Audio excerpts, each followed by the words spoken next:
All right, hey everybody, this is a recorded, if you're watching this on YouTube or through podcast format, this is of course a recorded investors conference call that we have taken to start doing. I've gotten some questions about, are we going to go back to the other format where Tanner and I stand in front of a camera and talk about whatever? And the answer to that question is yes, we are. We ran into some technical difficulties on using a dual mic system that was causing me sound issues. I can do it great with one mic, not so great with another. Second of all, there's some scheduling issues on Tanner's end that is making it difficult for him to be able to do these things. And so we haven't gone back to that yet. Of course, we will. Now, what I really like about this particular type of format, and I think it will become more apparent as we do these, because we are going to absolutely do more conference calls, is the fact that you guys will be able to interact. You'll be able to present trades on your own, trades that you've researched, stocks that you've researched, and say, hey, what about this? I was thinking of doing this. And Tanner and I can kind of dig into the analysis of that and decide if that's one that we would follow you in on or not. We cannot, of course, legally tell you what to do. We can't give you advice, but we can tell you whether we would follow you in on that trade or not. All right. It would also give us the ability to actually diagnose trades that we've made over the last week or 2 weeks since we've had these. So I really like this particular format. We are going to do more of these. We will record them every time, of course, for people that cannot attend. And it just gives us a level of interaction. Now, I want to go back a couple of weeks because it's been a couple of weeks since we talked. You guys know that I went into a trade for Texas Instruments. And you also know, if you've been watching this for any length of time, that Tanner and I view this as a ministry building opportunity. We have hopes and plans, desires, and assumptions that this will turn into a ministry in an official capacity in less than a year, hopefully in less than 6 months, meaning we'll file official 501(c)(3) paperwork, it'll have a name, and we'll conduct business in that way. I've also stated, I'm on record, I'm going to restate it again for those that do not know this. We do not have a sponsor for the show. We advertise nothing. There is only one thing that you pay for, and that's the Instant Alert programs, which is a $50 a month subscription fee. But I swear to you, just as soon as I can eat that cost myself, I'm going to give you a full disclosure on what it costs to run this thing. The Instant Alert program alone, just to send out those text alerts, cost me $100 a month. The archiving of the podcast on the website costs $100 a month. There's $200 right there. So all you're really doing is reimbursing me for the expenses that I've made. I am making a bit of money off of it, but I promise you, as soon as trading becomes a more profitable venture, and as soon as I reach a certain threshold, we are going to make instant alerts completely 100% free to anybody who wants to join. So just stand to. If you're paying for instant alerts now, when we get to that point, you'll still be a member. You'll just stop paying. So for you, those that are on that program, thank you so much. So, all right, Texas Instruments. We went into Texas Instruments, and I told you guys that for some reason I was breaking all the rules on this because I really felt like I was supposed to stay in this particular trade, and I didn't know why. Felt like God told me to stay in the trade. Every time I went to get out of the trade, he wouldn't let me. And I'm hearing somebody else talk in the background. In fact, I'm just going to mute ones that are not muted. Trade because we felt like God told you to do. I hear somebody talking. You're saying, but I'm off the conversation. But I'm still on it. Okay, so that's somebody on Tanner's end in the room with him. I'm gonna mute for a while so okay. that I can have a conversation on my end, all right. Then we'll talk. Okay. All right. Okay. Sorry. I'm still here. That. I'm listening, but I understand. That's cool. Okay. So we went into Texas Instrument after a long string of what I felt like was a long string of bad trades. As soon as I got into Texas Instruments, it was going the wrong way. Was pretty upset about that. Yelled at God just a little bit. Thankfully, he doesn't strike people dead for doing that. And after I came down off my anger while I was still in the trade, I'm like, God, I don't understand. And real quiet in the back of my mind, I heard, I'm teaching you. I said, all right. I go back home. I was actually at church on Wednesday night when I had this conversation with God. I go back home and I pull up, our Telechart 2000 software, and I'm going to look at trades for tomorrow because I'm going to go through the motions because that's just what I have to do. And it was like the blinders came off to me, and I saw the market in a different way that I'd never seen it before, at a level of understanding that had evaded me until then. And things have just been radically different.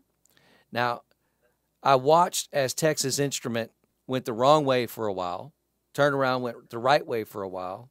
When it got to a break-even point, my finger hovered over the button to get rid of it. And then I had somebody tell me, who did not know what was going on, from the pulpit, a teacher on a Wednesday night service says, Jimmy, I really feel like God's telling me to tell you something, for whatever this means, that you need to be trading out of faith and not fear. Well, every time I'd go to get out the trade then, I'd hear those words in the back of my mind. Am I doing this out of fear, or am I doing this out of faith? Now, faith doesn't mean God's going to whisper into my ear and say, go into this trade, Jimmy. Everything will go well for you. That's not what I'm talking about. What I'm talking about is a peace and assurance that God's got my back, that even if things go one way, when I really need them to go this way, it's going to be totally okay. I don't have to be angry over it. I don't have to be fearful over it. It's just the way of the world. We are playing in not spiritual realms in the stock market. We are playing in real world physical realms. And if you believe Scripture, God gave the world to the devil. He owns all this stuff. And here we are playing in it, trying to make a profit in something that he doesn't want us to make a profit in. Okay? He doesn't want me to make a profit in it. And when I had that understanding, I just got really at peace about it. And to the point where I didn't care if it went up or down. And when I finally felt that way, I felt like God was saying, okay, now you can get out of it. Because now I wasn't getting out of fear. I was getting out because I was at peace. That's a really cool place to be. So I went through an emotional roller coaster ride with Texas Instrument. We got out of it. Everybody that followed me into it made money. Congratulations. Some of you guys stayed in afterwards. You made even more money. Congratulations to you guys. But since that time, trading is just a whole lot easier for me emotionally. I'm just not as concerned about it. And anytime emotion gets involved in something like this, it's a bad thing. And we talked about that in the very beginning, that we had to figure out how to take emotion out of what we were doing. Because any decision that you make out of emotion is probably going to be made or turn into a bad decision. It just always will, whether it's in investing or whether it's in life. If you make a decision out of emotion, you're probably going to get burned on it. And so this whole experience has allowed me to get to a place where I don't say that I can invest without emotion, but it's not as big a deal. Thursday, I got into a trade. It was an experimental trade. It was part of a type of trade that Tanner and I are eventually going to bring to you guys, but needs tweaking and honing. And I went in to try to play it a different way to see if it would work that way, and lost $200 in 5 minutes. 5 minutes. And I called Tanner afterwards, and I just laughed. I said, well, that didn't work. It was just no big deal. And I again was at total peace over it. So that's what's happened over the last two weeks. I do want to take, and I've made myself some notes, so I do want to take an opportunity, though, real quick, to actually congratulate one of the people. If you're following on our Facebook page, let's see, who was it? Who was it that I bragged on? Terry Burns. Terry Burns. God bless him. Terry Burns followed us into that instant alert on IBM and made $1,400 in 3 hours because he bought 10 contracts. And that is awesome. I bought 2 contracts. Terry, I hope to one day be able to turn around and go, I'll buy 10 contracts of that. That's awesome that you have that enough resources to be able to do that, and it paid off big time. But that should give everybody else that's listening hope, because you will be able to grow your little nest egg, whatever it is, whether it's $500 or 1,000 or whatever. You'll be able to grow it eventually using these same skills, these same teachings that we have on the website and the things that we talk about daily here. You're going to get to the point where you can go, I want 10 contracts of that. And you're going to make $1,500, $2,000 in a day. How awesome is that? And you won't even have to trade for the rest of the week. And that will be freaking cool. And that will enable you to be in the market when you want to be in the market and be out of the market when you don't want to be, so that you could go do other things. You don't have to depend on it. And that will be a great position to be in.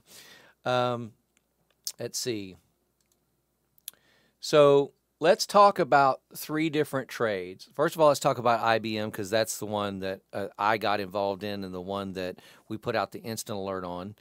Let me pull it up on the screen right here. You guys, if you haven't seen this, and I know many of you have, look at the predictable, dependable, repeatable pattern that is going on here. Look at those humps. In the middle sometimes, let me zoom in a bit. Sometimes in the middle, you'll see a hiccup where everything goes kind of crazy. Like this particular day went really far up, and it went down 3 or 4 or 5 days in a row after that, but it was no problem. If you'd have got in at the predictable valley, you can let it ride until you get to the predictable peak, and it's totally okay. This right here washes out after 5 days, and if you'd have bought in for $7 here, it'd have been worth $15 to $20 here. How awesome is that? Probably more.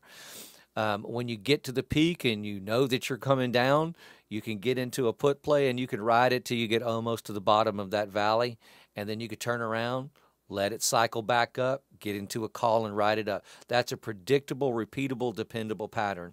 Now, we noticed, Tanner and I did, I noticed this stock back in this area, okay, but we couldn't get into it because I didn't have, $1,500 to get into a contract.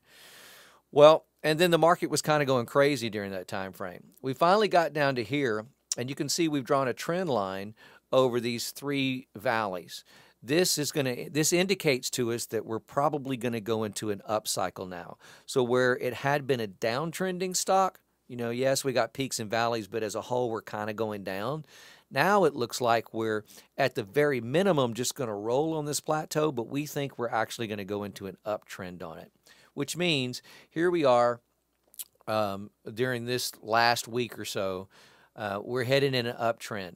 Now, I expect to see a hiccup somewhere around in here, but it's going to continue to go up. We just don't know how far. It should go up past this previous peak before it turns back down, if it is indeed going into an uptrend. Or it may get to this peak, have a slight downtrend for only 3 or 4 days, and then have another 7, 8, 9 day run up to come even with this previous peak all the way back here. And that will really, truly indicate to us that we're in an uptrend on the stock. Even if we just roll to the right and just go up and down within this same cycle, that's totally okay, because we can make money on this all day long. Problem is not everybody has $700, $800 to be able to get into a contract, and that's usually what it's costing on this particular one. So if you can't get into this, we're trying to find you other opportunities as well. Another one then is that you need to look at on a daily basis is MRK. This is Merck, the drug manufacturer. And, I don't want you to pay attention to this last trend back here. What I really want you to do is pay attention to what's been going on recently within the last couple of weeks. This tall candle right here was Hey, there. Jimmy, Yo. I don't want to bother you, but we can't see your screen that you're directing us to. Okay. Are you on the phone or are you on the computer? Computer, and I don't think anybody else can see it either. I'm seeing some chat things where nobody can see it. Can you see it now? No. I just hit the play button. So now I can. All right. There we go. Let me back up. So IBM, you see the repeatable, predictable up and down motion that IBM's making? Who just talked to me? I'm asking you. Yes, I see it now. Okay. So yes, I see I see it now. Would it be easy for a beginning novice person that didn't understand a hill of beans to be able to draw trend lines on that? Correct. Yeah, that's awesome, right? So I personally have been dying to get into this particular stock since I found it, because look how long the up cycles last. 2 weeks, maybe longer. And look how much movement happens within that 2-day or 2-week period of time. We're talking $30, $20 to $30. That's a lot of movement. That's a lot of money that could be made off of it. And whatever big boy or sets of big boys that are controlling this stock, all we're doing is following along behind them, and I can easily see what they've been doing, and what they've been doing allows me to predict what they're going to do. That's it. Now, if you can't get into this because I don't have $800 to buy on a contract, okay, then you need to look at 2 other ones. The first one is MRK, Merck. Okay, I'm going to zoom in a bit on this. I want you to pay attention to everything that happened in the back. You're only paying attention to what's happening more recently with this one. This big long candle here in the middle, that was earnings day. They announced, they beat expectations. You get a long candle up. Almost immediately for 3 or 4 days after that, it rides down. But ever since it rode down, once it got to this yellow line, which is the 20-day moving average, and this red line, which is the 10-day moving average, it started bouncing off its 10 or its 20. When it did not bounce off its 10, it went through and bounced off its 20. We have when you see a stock like this, you're going to have 2, 3, 4 days in a row where it's generally up, and then you'll have 1 down day or 2 down days to correct it back down to meet its moving day average line. So what you need to do and how you play this particular type of stock, and I'm going to show you another one here in a second, is you have to watch it. And when you see it hit its 10-day and then bounce back off of that just a little bit, you can go ahead and get in. The trend line on this, you should be able to draw a trend line, and I'm going to do this. And Tanner, if you're watching, you correct me if you think I'm wrong. I'm just going to guess and do something along these lines, okay? That's something parallel to that 10 and the 20. So right here is my high. Would I buy into the stock right now? No. But would I buy into it when it was low next to the 10? Absolutely. Where do I get out? Well, whenever you're comfortable. But whenever it hits that trend line, for sure you need to be thinking about getting out. So I can probably let this ride Tuesday, Wednesday, Thursday maybe before I decide to get out, because they're going to be successive up days in a row. Or you can buy in, and on that particular day, once it reaches what you think its resistance is, and you can see the wick off the top of that candle, we came to a point and started coming down. When you reach a high and you feel like you're going to come down off of that, go ahead and get out for the day. And then you stay out of that stock until you see it back on its 10 or open up back on its 20. When you do, you get in again. Let me show you HP. And if you guys have your own telechart software or whatever open, you can look at it too.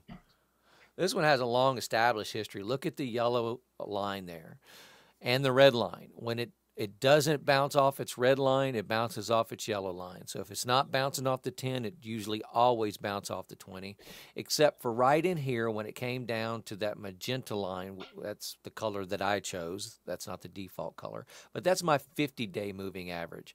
You could see whoever was controlling this stock, they really did not want it to go below that 50-day, and they really wanted it to return to its normal trend line. Okay, so again, you're just following along behind some big boy, seeing what he's doing, and then riding it. And you run this the same day or the same way. You're looking at it to open or bounce off its 10 or its 20. If you see it come down and hit the 10 and then stop and start to turn back up, that's when you get in. You can ride it up for just that day and get out, or you can ride it for a successive couple of days, however you feel comfortable doing it. If in a position like it is right now, if you look at the last candle, we're not in a buy point in this stock. What I'm waiting for is it to either open on its 10 or 20 day or fall in one day. And if it starts a red candle where I'm headed down, okay, I'm going to watch it all day long until I see it hit its 10. And then I'm going to wait. Does it stick? Or is it going to turn up off of that? Or does it go through it? If it goes through it, I'm going to wait and look for the 20. Because when it hits its 20, I'm going to go ahead and buy in. It almost never goes below its 20. So this is a stock that you can play day in and day out. You just may not be able to play it every single day. If you were able to get, let's say you watched it Tuesday, and Tuesday the market maker gaps it down to its 10-day. What are you looking to do? You're looking to get in. You're going to wait and make sure it's going to bounce off of that, but you're going to probably buy in at that point.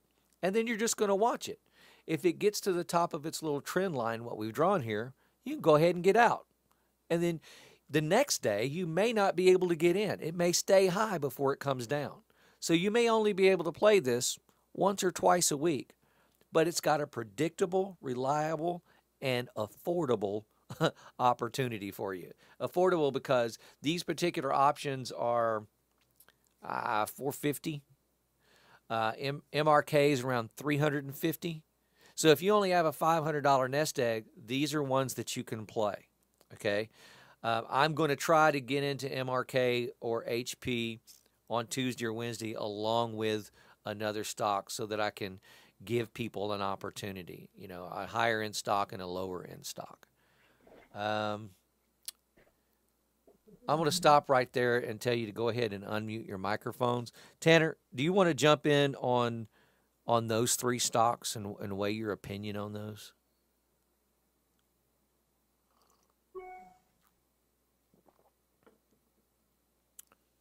Yeah, hello, Tanner. Tanner Claiborne. Okay, while I see what happened to Mr. T, does anybody have any questions or observations that they want to make about the IBM or the MRK stock that we went into on Friday? Oh, y'all don't do this to me. I'm doing this to be interactive, so open your mouth and interact. Wow. Hey, Jimmy. Okay, who's this? It's Terry. Hey, Terry. Terry Burns. Hey, how you doing? Congratulations, sir. Hey, thank you. Hey, I was just wondering how exactly, I know you tried to explain it, but it just seems mystical almost how you pick those 5 points. We was watching IBM, you sent out an alert, you know, watch it, it's getting close. It wasn't just a couple of minutes, if that, you sent out buy, and I'm sitting there watching telecharts, and I turn around, jump in, and try to buy, and it's like you hit it exactly on the turnaround. And before I could get into it, it was done escalating up fast. Are you talking about MRK or IBM? No, IBM. Okay. So one of the tricks to doing this, and Tanner and I talked about this with you guys on the last one, I think it's really imperative that we don't bounce around through different stocks. You find one stock, you learn its nuances and the way that it behaves because it's being controlled by 1 or 2 or 3 or 4 big boys, maybe several big boys, okay? And once you figure out how they're controlling the stock, then you can figure out how to play it. So I've been watching IBM for a long while. Let me go to the minute chart on IBM and show you something really cool and it's atypical of how you would typically play a stock. So I'm going to go to the minute chart and I'm going to show you something. Back out. Okay. Right here is my open. They actually gapped it down right here. Okay. And what I was waiting for was people to take profit from the previous day. And they did it within the first minute. And then it begins to climb. What I did was I wait till it got close to its last, it opened right here, dropped down some, came back.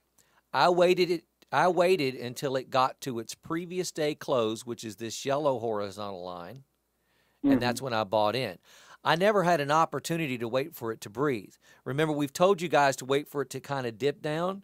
In this particular case, the way IBM usually works on its up days, you can't do that. Once you confirm that it's going up, it's going up. It's probably going to go up through 3 trend lines. You can see pivot points. You can see I got my dotted lines, my pivot points drawn on this. It goes right on up. It went way past it, and then it found a point, and it just hovered right along there. Okay? So once you confirm on this stock only, you can only do this on this stock.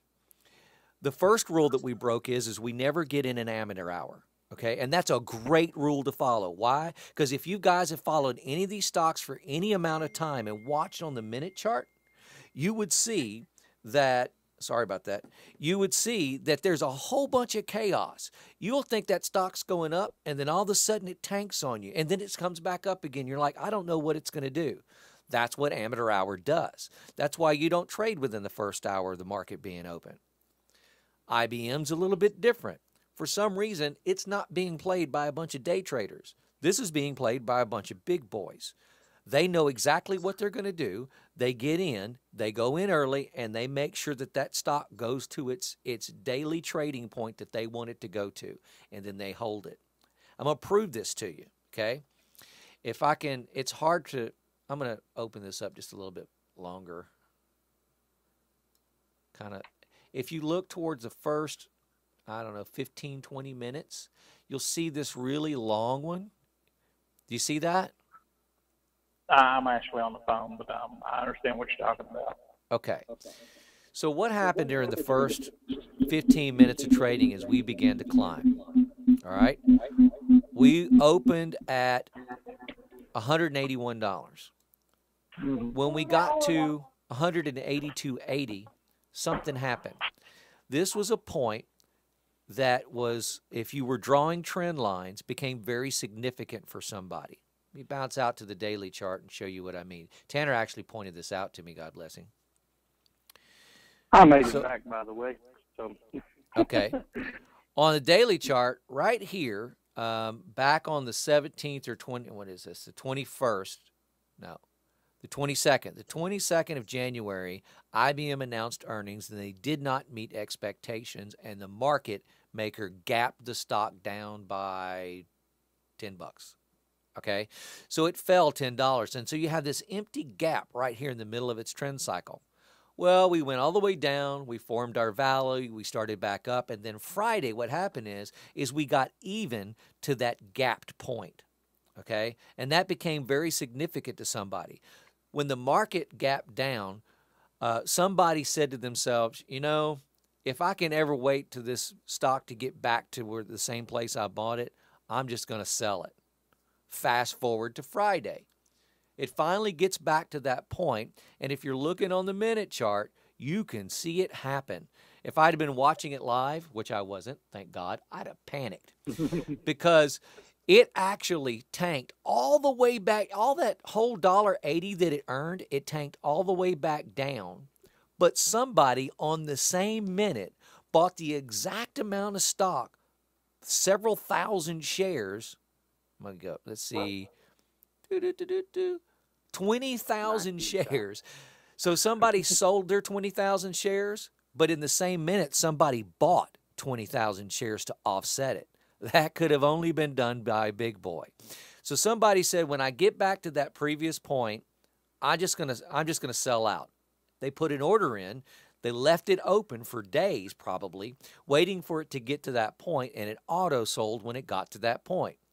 Well, only a big boy could have seen that coming in advance, because big boys are actually standing on the trading floor looking at another big boy in the eye. That's who's doing this. They knew this trade was coming. They knew that order was sitting out there open and waiting to be fulfilled. So they put in a counterproductive order or a counter order to offset that difference. They put their own $20,000 or 20,000 share order in to offset it and make sure that the stock was going to continue to climb. Wow, what a good sign. That's a strength that shows you that somebody really wants that up or wants that to go up. So usually in the first hour we don't trade. MRK, you would not trade within the first hour. HP, you would not trade within the first hour. No other stock have I encountered would you trade within the first hour. This is a very, very, very, very rare exception because that's just how it's played. When the big boys that control this decide it's going up, they make their move early. They kick it into gear.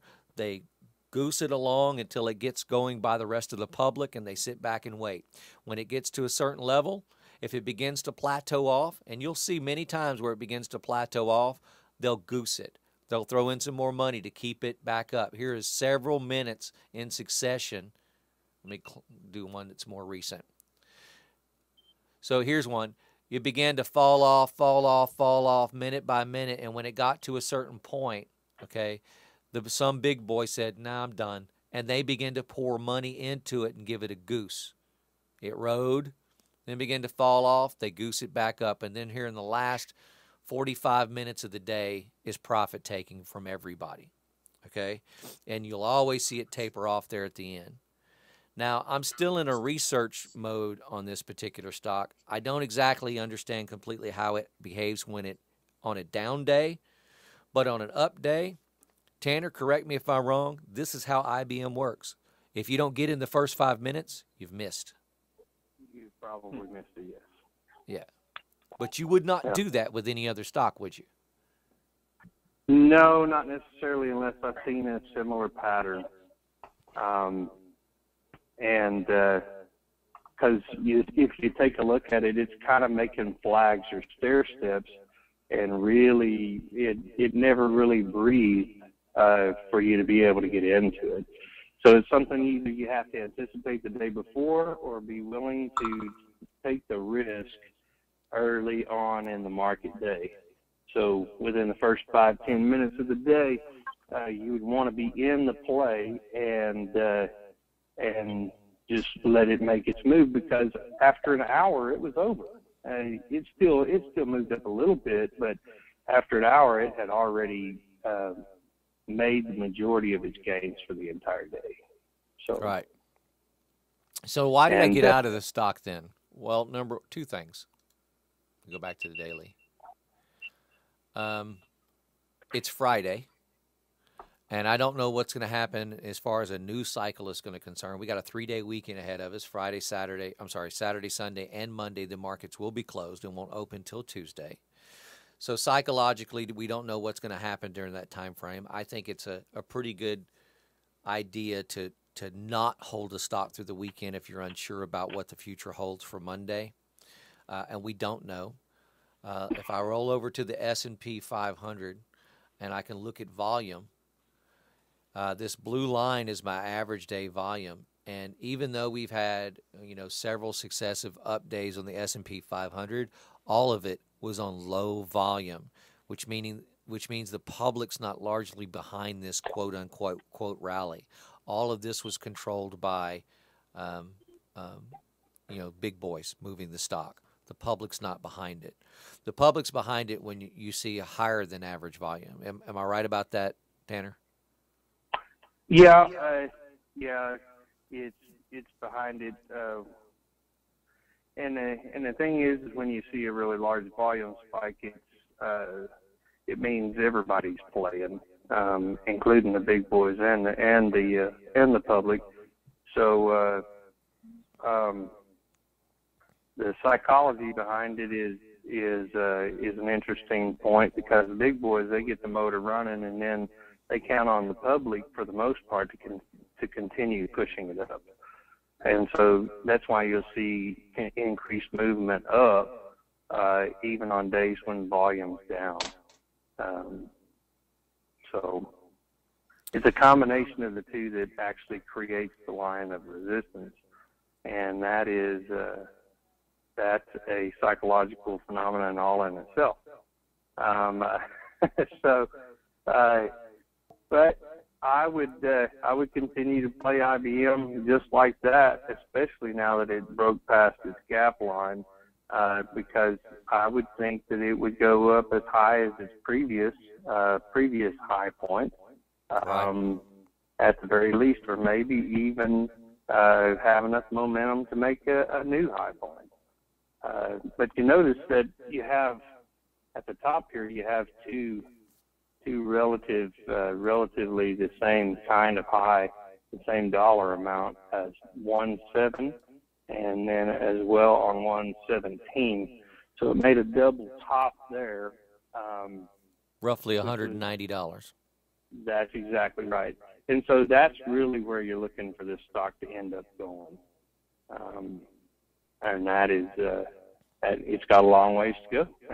So, Tanner and I've talked, and I'm probably going to continue to try to play this as a daily option and not buy in the middle and just let it ride up. I'm just going to play it each day as I see it. Um, I'm kind of interested to know what happens on its down days because that's coming, and we may have it Tuesday. Who knows?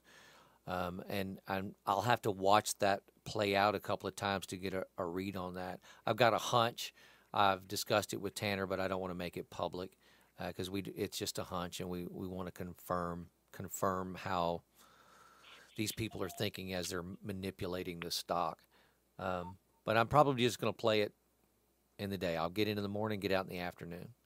Another way that you can consider playing a stock like this is you notice that there's profit taking at the end of the day. There's always a slump down where there's a good breathe point to prepare you for the next day. So you would buy in on that day, and then you'd let it carry over the next day if you were reasonably sure it's probably going to go up. Only problem is like, check this day out. This is 3 days back. If I were on that day and that's when I bought the stock, the very next day, well, what did it do? The market maker brought it down.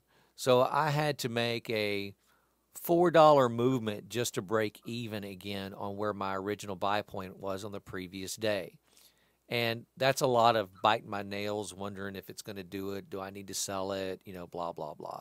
So I would rather play it like I know it, see that first initial dip in the beginning, confirm that it is indeed going up and buy in then because it's probably going to go up another $4.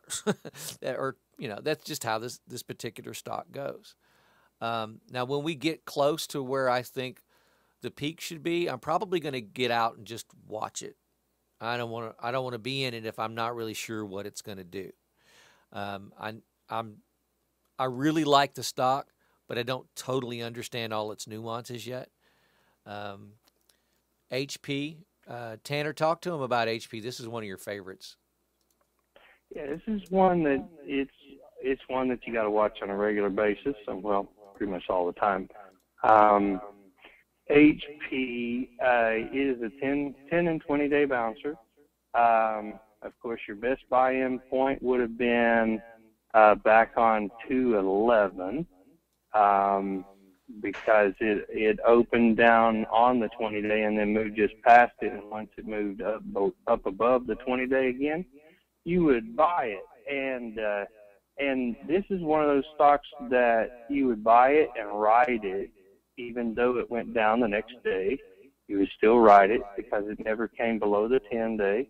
And then see where it opened. It opened right below the 10 day on the 13th, and then was shot up and actually looked like it was trying to.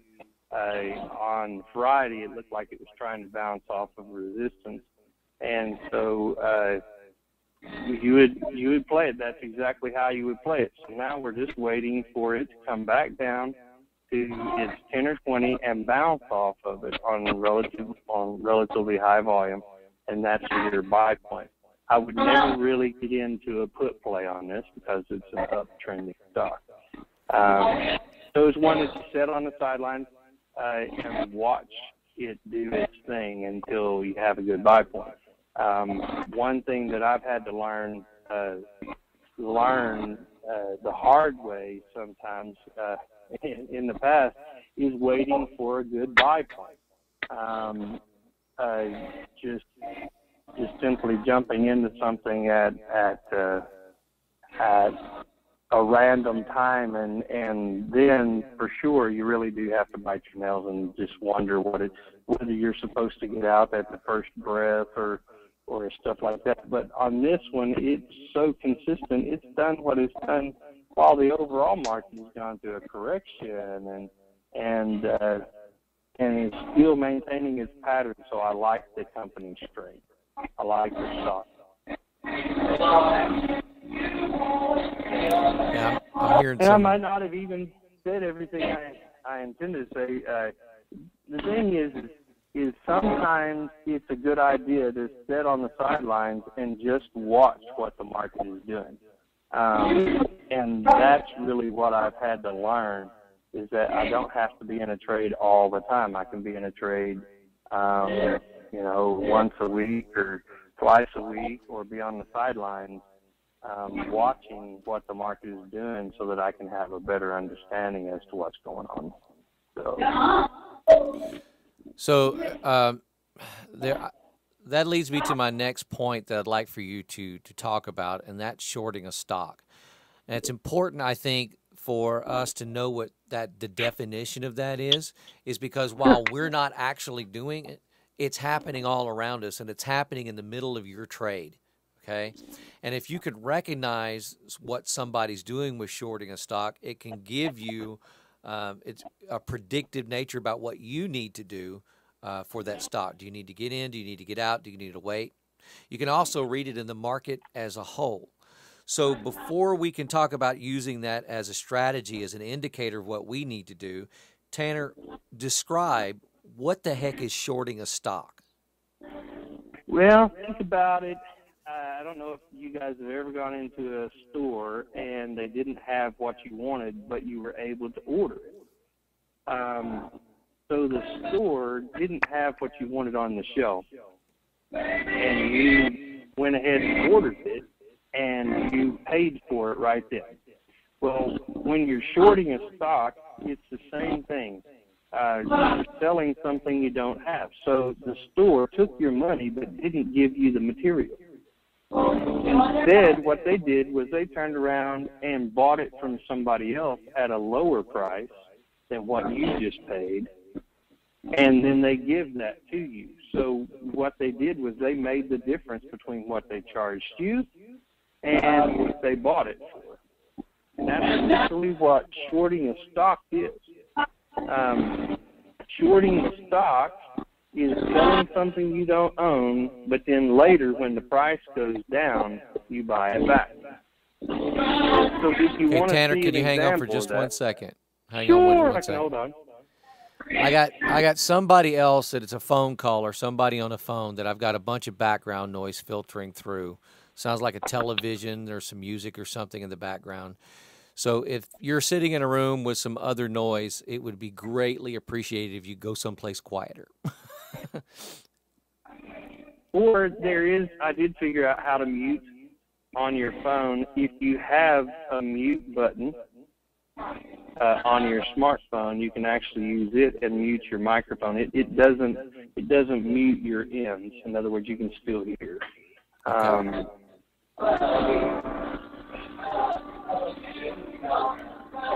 So I can give you an example of, well, day traders, they short stocks all the time. They buy in at the bottom and they sell their position at the top.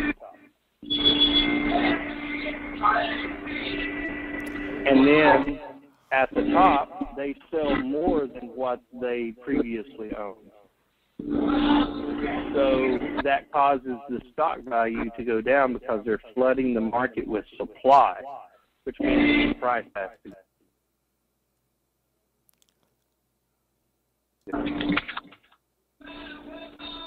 Hello. Okay. Hang on just 1 second. Sure. One more time. Somebody has music playing in the background and it's a phone caller, somebody that's called in on a phone. There's music, a television, some people talking. But I just can't identify who it is because it just says phone caller. So if you're on a phone and your name is not Tanner, mute your phone, please. You can't hear me, can you? Yes, I can. Yes. Oh, I'm sorry. Well, my button says it's muted, but undoubtedly it's not. I'll have to try it again.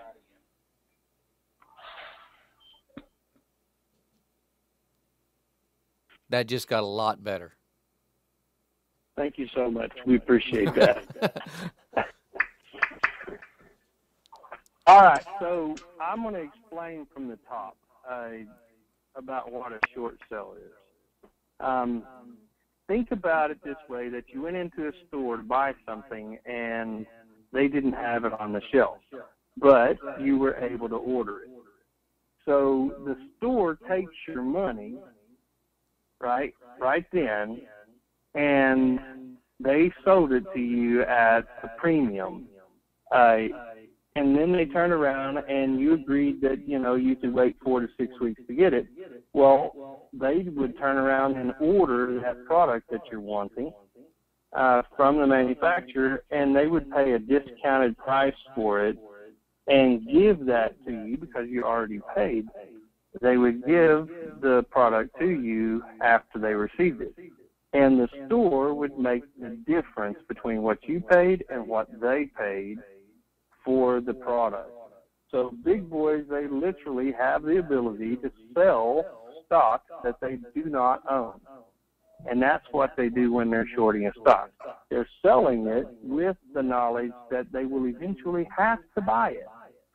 But their plan is to buy it at a lower price. So they need the market to go down so that they can buy it back. And that's really what shorting a stock is. So day traders, they short stock all the time. It's not just big boys that short stock. But the reason why they do it, the reason why they short a stock is so that they can flood the market with stock for sale and cause the price to go down.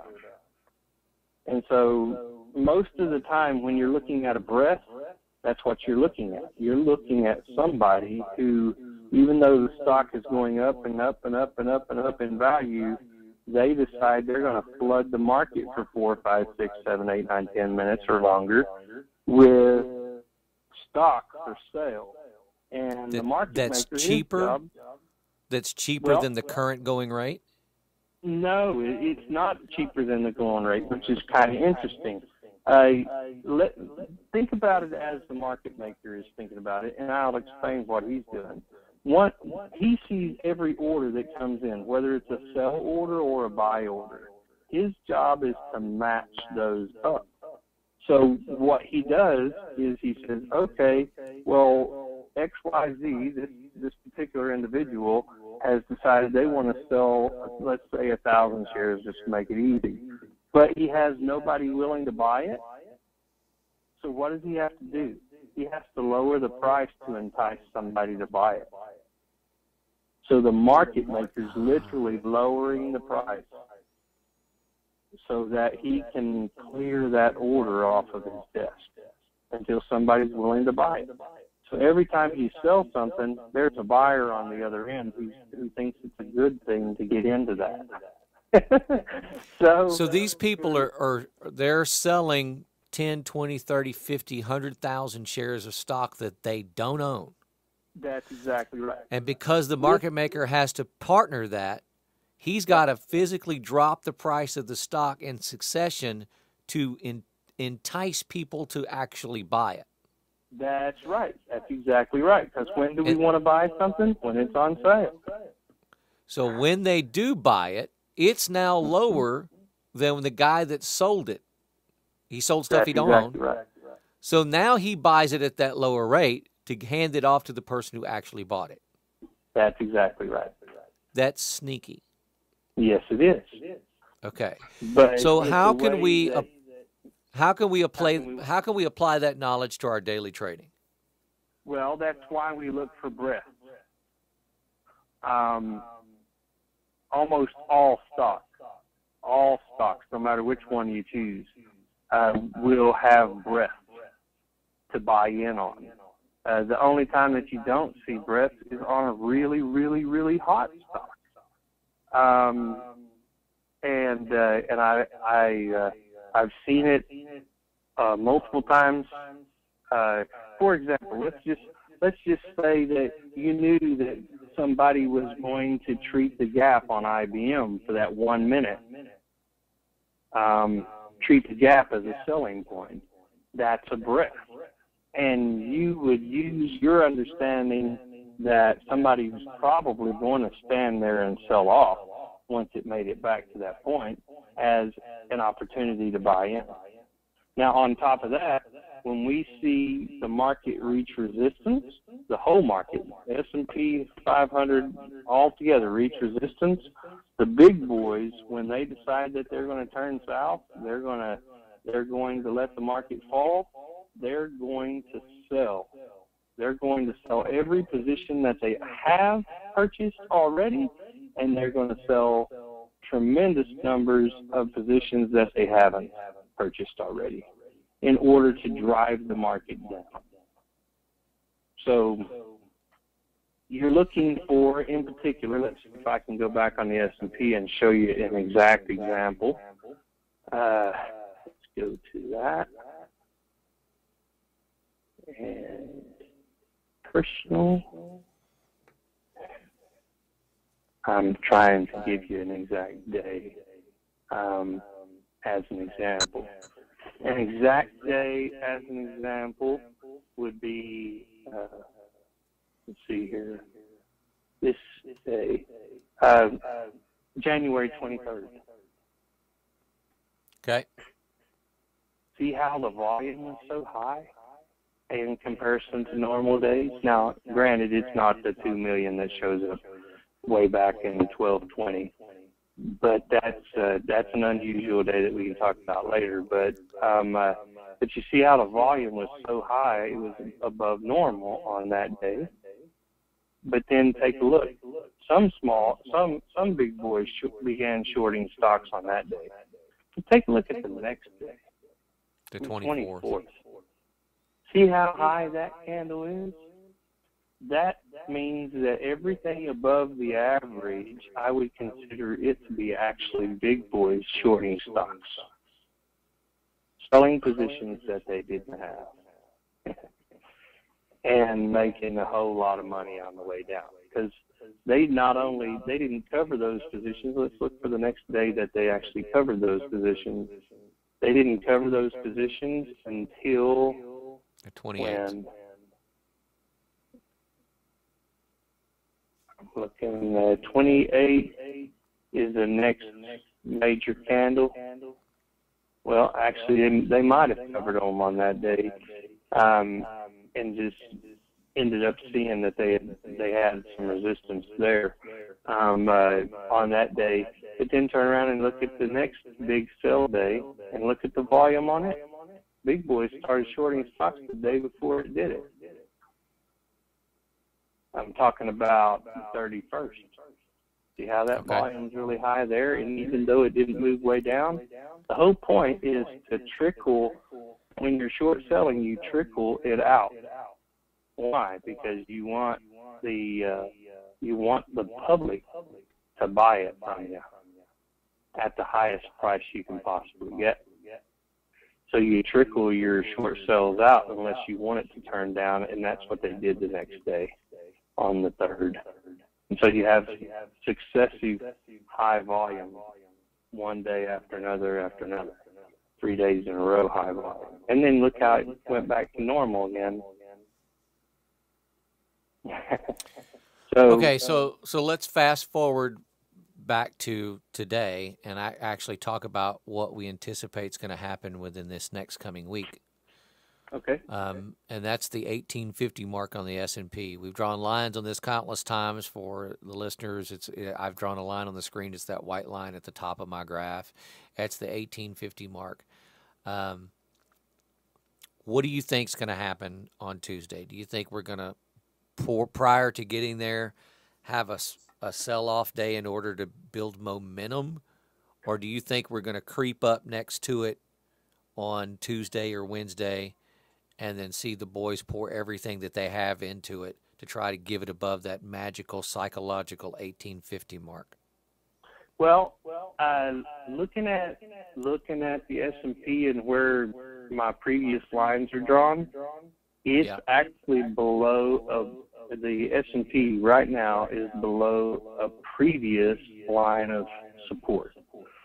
And so the biggest question, it's kind of funny how this is working out, because take a look at the previous line and move it over a day, and it coincides with your 1850 line. So it only has a little bit to go, and it's actually going to hit the bottom line of support that I have drawn, the previous line of support, and I actually anticipate that line coinciding with the 1850 at the same time and becoming a tremendous line of resistance. Now, the only way it's going to make it up through that, in my opinion, because that's pretty much all we can give on this, is if they catch a whole lot of momentum and a really, really, really good news day. They have to have a news day on Tuesday that is just fabulous. So, well, what I've been seeing in the news and corresponding everything, I go back to the statement that I've made before. I think we're in a bear market. We just don't know it yet. Unless, of course, we get above that 850 mark, is again, look at the low volume. Here we've been moving up for the last week, successive S&P movements upward, and we've only had one day where we've met average volume. All of it's been on low volume. Yep. And so that tells me that a lot of normal people aren't playing. They know what's going on. There's a bunch of technical traders out there now that understand the rules and what all these candles and everything mean in these lines of resistance. They get that. We no longer have to depend on somebody to tell us when to get into a trade or get out of a trade. We can go to classes. We can do the investing the right way stuff. There's all kinds of stuff on YouTube. There's tons of stuff that teach us about lines of resistance and what all that means. They've been sitting on the sidelines. I saw a report.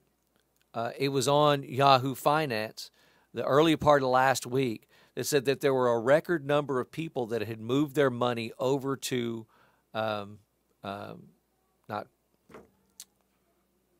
the 10-year bonds. They moved them to the 10-year bonds, and that's why the 10-year bonds has been so low, because so many people have been buying in. They've moved them out of equity stocks and into the 10-year treasury because they don't like what they're seeing with the whole market in general. So, what's your gut instinct telling you? Are we going above it? No, that's my gut. My gut is that we're going to hit the 1850 line and that we're going to bounce down off it. I believe it will become the new line of resistance.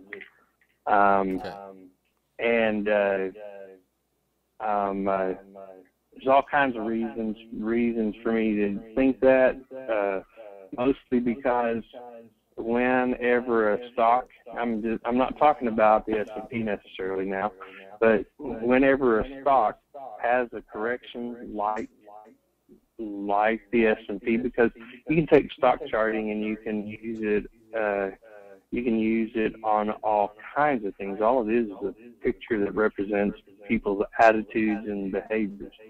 And so typically on stocks, when they have a correction like what you see on the S&P, a previous line will become a line of significance again in the new trend. So that's what I'm really looking at for the S&P. I'm looking at the previous support line to become the new line of resistance. And so I believe it's going to bounce down off of that. And the only way that I think that it's going to go through it is if news is like tremendous. There's got to be something amazing happen in order to push it above that line. And I mean, in the future will eventually be the present, and we'll see. But that is my hunch. I believe that we have one more day of really good up movement to that line, and I believe that it will bounce down off of it. What about trickery?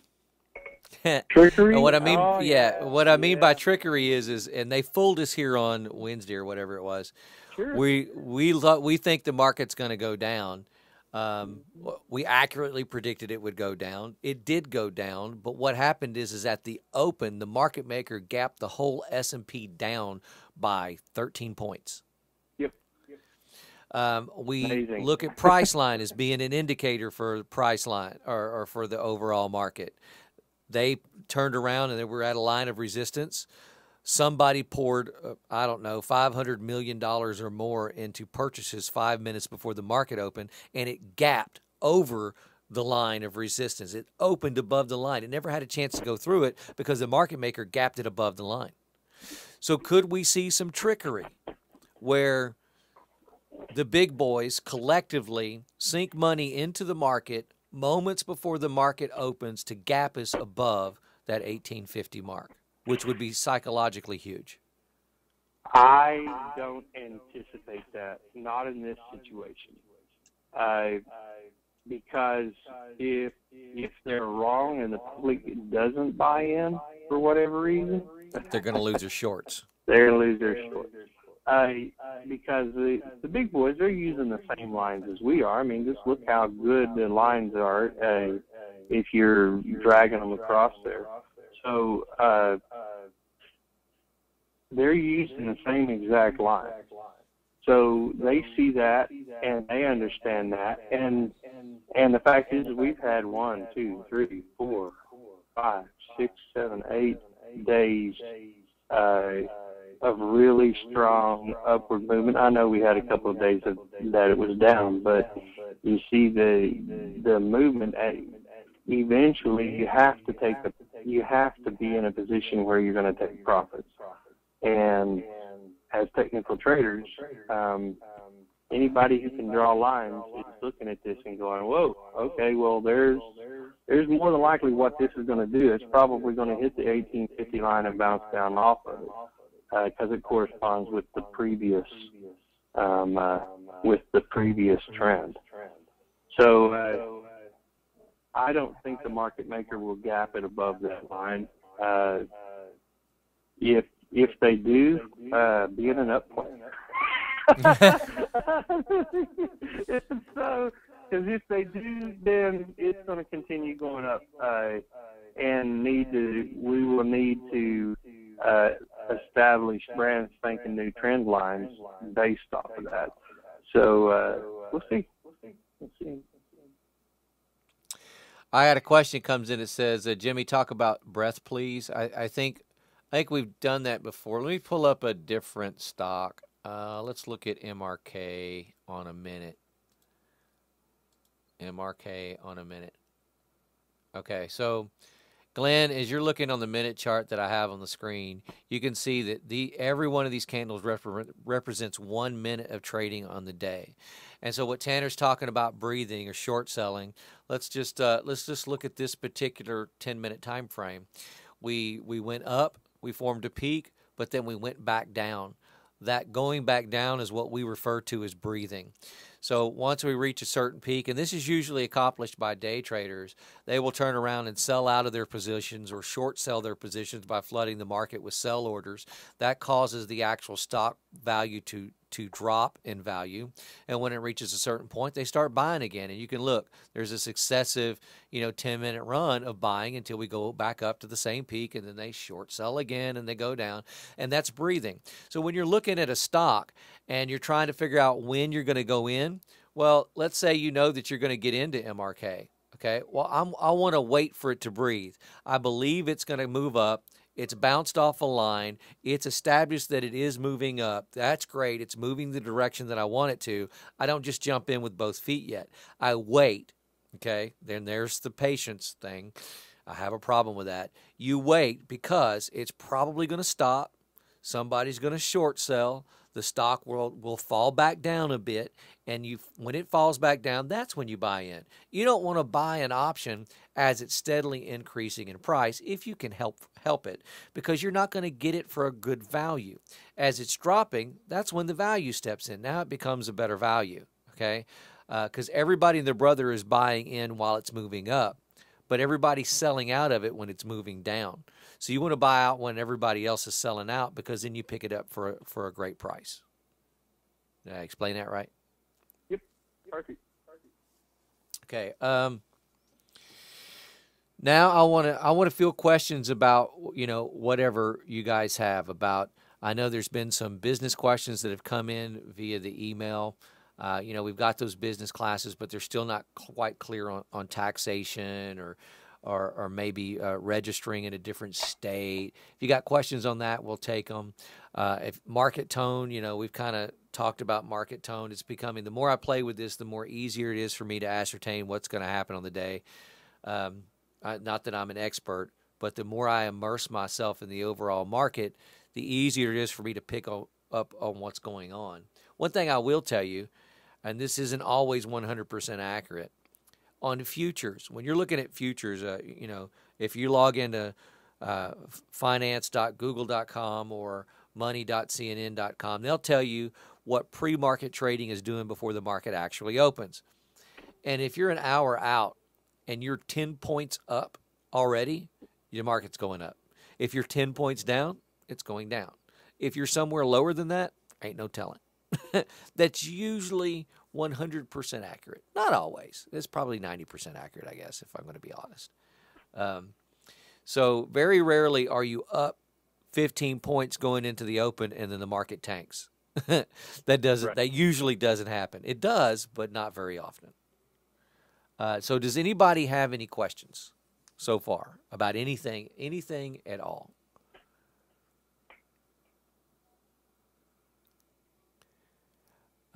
Michael says, is there any way to predict and or take advantage of gaps up or down? Yes, I'll get into that in a minute. Somebody typed in another one that says, there's Robert Nix. Jimmy, completely off topic, but can you show us about the messages in the software again? I set an alert on Dow, but it keeps sending me text every time it crosses the line. All right, so first of all, to get rid of any alerts that you have, it's up here at the top. I believe it's under Tools, maybe. There, no. Notes and News. No. More. There it is. Under More at the top, you'd go to Alerts, and you'd see any alert that you currently have, and you could just X out and delete any of those existing alerts, and you'll never get them again. But if you want to set in a new alert, let's say that I'm looking at MRK. Let me go back to the daily chart. And I'm like, okay, I'm pretty sure that I'm going to get into this. Okay, so I'm going to zoom in here. I'm going to look at my trend line, and I need to wait for it to fall back down to its 10-day. And I'm going to guess my 10-day is going to be right around there. So I'm going to scooch up just a little bit, call it right there. And then I'm going to drop myself an H-line. So I'm going to go down to my H-line, horizontal line tool. I'm going to go up to predict where that 10-day is probably going to fall. I'm going to scooch up a little bit, and I'm going to click, and bam, it draws a horizontal line. Click on the line, click Set Alerts, and then you get options. Well, what you want to do is make sure that you check off the radio button that says only alert me the first time it passes. Okay, that was your mistake. And then you can actually type in a message. You can type in anything that you want to, and then you could say use default notifications, and you can edit those. You want to edit those because there is where you can type in your cell phone number, and it will actually send you a text message. If you don't type in your cell phone number, it will send you an email, and it will notify you also within the confines of the telechart system. So once you open it up, it would actually beep at you and let you know that you have alerts. So only alert me the first time. Make sure you edit your default settings and put in your cell phone. I would show you that, but I don't want you to see my cell phone number. Tanner talks to me enough as it is, and I want to talk to you too. God help me, Greg. Greg Price has my cell phone number. Oh my God, he just inundates me with email or text messages. I'm just messing with him because I know he's listening. So that's how you take care of that. I'm going to say cancel. Anything else at all? Don't sit silently. I know you got questions.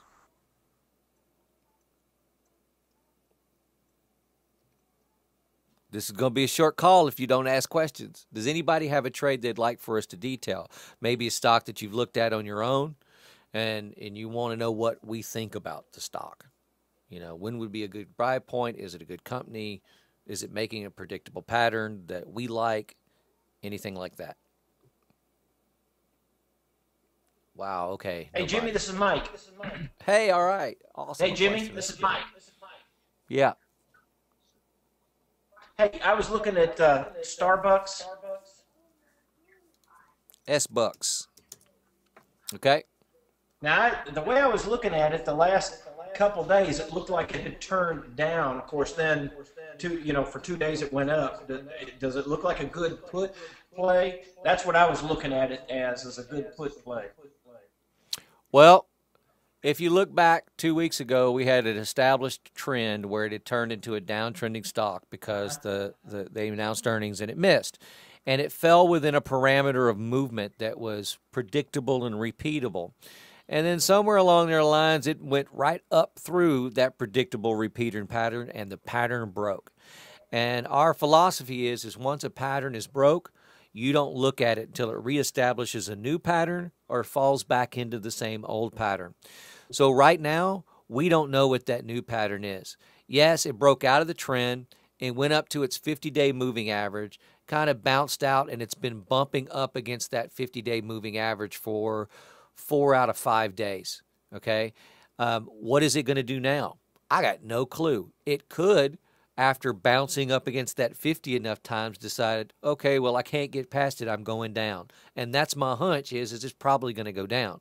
But would I play it on a put? No, because I just don't have enough information to go on. It has not established that particular trend long enough. My gut is it's probably going to go down. It's bounced up against the 54 times. It hasn't been able to get through it. It's probably going to eventually go down. But I got nothing really to base that off of except for those 4 days. And 4 days does not a trend make. Does that make sense? Yes, it does. Thank you. Tanner, do you disagree with that at all? Nope. Good analysis. Another one? Good analysis. Anyone? Anyone? Bueller? Hey, Jimmy, if Okay. everybody's going to be quiet, I got another one. I'll go for it, man. JEC, Jacobs Engineering. Yes. I look at that as in the middle of an upswing. You're right. And so Tanner and I have talked about this stock actually a couple of times. And it's in a rolling stock, okay, which means it's kind of largely going sideways. The 200 has finally caught up to it, and it bounces off its 200, or at least it did twice, and we're moving up. Now, here's the question I have for myself as I'm looking at this and what Tanner and I had. Okay, is this going to continue upward? Yeah, we think it probably is based on its trend and looking at old trend lines and new trend lines. But look, it's at the $60 range right now. I'm going to have to wait for it a week to get it above 61.50. That's a long time of holding that stock for not a lot of movement. So we've decided that we're just not going to play it. Tanner, am I right about that too? Yep. Yeah, because since you're playing options, you have to take into consideration how long it takes the stock to actually move to where your exit point would be. Because even though we're buying options typically 4 months out, we still are losing time value every single day. And so I know that there are trades out there that you would hold the stock for a month. I get that. But your movement would merit the month. Whereas this movement, unless it just goes haywire on one day, you're going to be waiting a couple of weeks for it to make it back to the $66 mark. And a lot can happen in that time frame. So you're taking on a greater risk than what I would be comfortable taking for the same amount of movement on that you may be able to find on something else. So yes, the pattern is predictable, repeatable. That's why it showed up on our list. But the longer we looked at it, the more we just decided it just wasn't worth playing. Okay, thank you. Now, if you were a buy and holder and you were buying the stock, that would be, it would change my calculations a little bit. But if you're playing it with options, I would have to take into consideration the loss of time value. So. Now, at some point in time, Tanner, we'll have enough of a seed pile that we can actually invest in multiple strategies. The simple strategy of investing in options like we're currently doing now. Buy and hold stocks. Buy a stock that you think has potential upswing over a long haul, where you just buy it, forget about it, occasionally look at it, but you don't plan on selling on it until it reaches a $20 value increase or beyond, $50, $100 more. For instance, Apple, I think would be a great buy and hold stock. Why? Because it just went through a recent correction. and we've got earnings out the way. I know they've got some new products on the horizon that will be good for their bottom line. They're expanding into China. So this is a long-term stock that I could say, okay, well, it just went through a recent correction. I've confirmed that it's bounced off of that correction and it's moving up. We passed some psychological trend lines and moving day average lines. I'll go ahead and buy into this stock and hold. And if you have the cash reserves to be able to buy 100 shares of a $500 stock and hold it for the next 4 months, hey, then that's a strategy that you can employ along with doing other things. Yep. Tom says, good question. We talked about going into stocks. Are we going to do that anytime soon? Yes, just not right now. My nest egg is $1,615. So I started with a nest egg of $1,500. I lost money. I lost $200 just to experiment with something crazy that will be very profitable in the long run, but ain't profitable now. So once I get, $50,000 in my trading account, well, then, yeah, I can invest in other strategies. Which leads me to another question, Tanner, that we got that was posted on here. Is there a right way to play a gap? Is there a gap opportunity when you see a stock gap that you can play that? And I want you to loosely tell them about your dream. Loosely. Okay. I've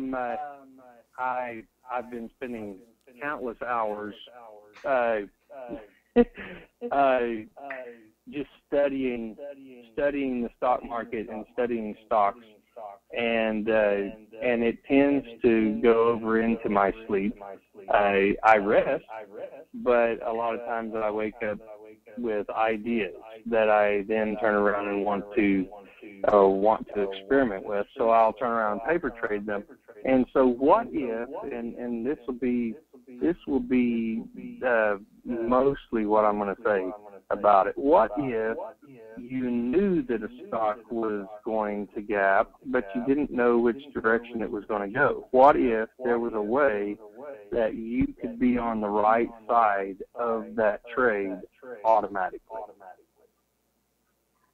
And that's literally what we're talking about. And I still have a lot of work to do on this particular trade because I'm actually going to play with it long enough where it doesn't work, so that I can determine how to minimize risk while maximizing your potential profit. And but it is a trade where you're automatically on the right side. It has potential returns that are amazing. So, and I think once we get the details completely figured out about it, we will be doing something in order to let everybody understand the same, the trade. So I look forward. We don't want to present anything to you once it's been thoroughly vetted. And that was partly the reason why I lost $200, because we were talking about gap scenarios and different ways to play them, and I decided to go ahead and throw some money at it and risk it. Woo-hoo. That was a 5-minute adventure into hell. I love it. But I only lost it was $1,200 of trade. It looked like it was going to be $3. It wound up $1,200. I lost $200 in the first 5 minutes and had to get out. It was cool. So now we know we can definitively answer one aspect of this particular type of trade that he's talking about. This would be an advanced type of trading. I call it Tanner's short straddle hop. So keep that in mind because it's something that will be coming back, which leads me to something else. At some point in time, Tanner and I are going to have workshop seminars where you would come to and sit down face to face with myself and Tanner primarily, as we talked about advanced trading styles, things that we can't really cover adequately on a podcast, something that you need to sit down and have long, detailed conversations on and draw things out and graph and ask questions and have dialogue back and forth with us to make sure that you get it. So over the next 3 months, which leads us into the next earnings season, Tanner will be doing some tweaking. When the next earnings season hits, he will be doing some hardcore testing, which means he's going to be investing his own money into winning and losing. When we come out the other end of that, I feel very good that we're going to have great information to impart to people, and it will. But you yourself need a sizable nest egg in order to be able to play it. So you couldn't play it now unless you were, Terry Burns, who's obviously just rich beyond compare, that he went into 10 trades on Merck and 10 trades on IBM and then bragged about it and threw it in our face on Friday. Not everybody has those resources. We only have $500 to $1,500 to $2,000 to play with. And I think you probably want to have around 10 grand is a number I threw at him, and most of us don't have that. But if you keep doing the simple type of trading, by the time we get through the next earnings season, you will. And then you're going to want to look at other different types of strategies. This strategy that he's talking about, he's kind of laid it out to me. It's a good strategy, but it needs to be tested and tweaked on a little bit more. So going back to the seminar thing, I anticipate after next earnings season to announce a seminar. We don't know the conditions of it. We don't have a date on it, where you will be able to come and participate in live training over the course of a weekend. I don't know if that's going to be in Oklahoma. Personally, I've been lobbying for a cruise. And hey, if we're a 501(c) by that time, you'll be able to write it off as a tax write-off. That would be awesome, wouldn't it? Yes, you would. So does anybody have any questions or anything about anything based on what we've said so far?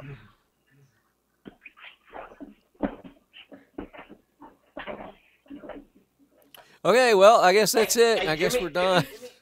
Okay, all right. I've got one if nobody else has one.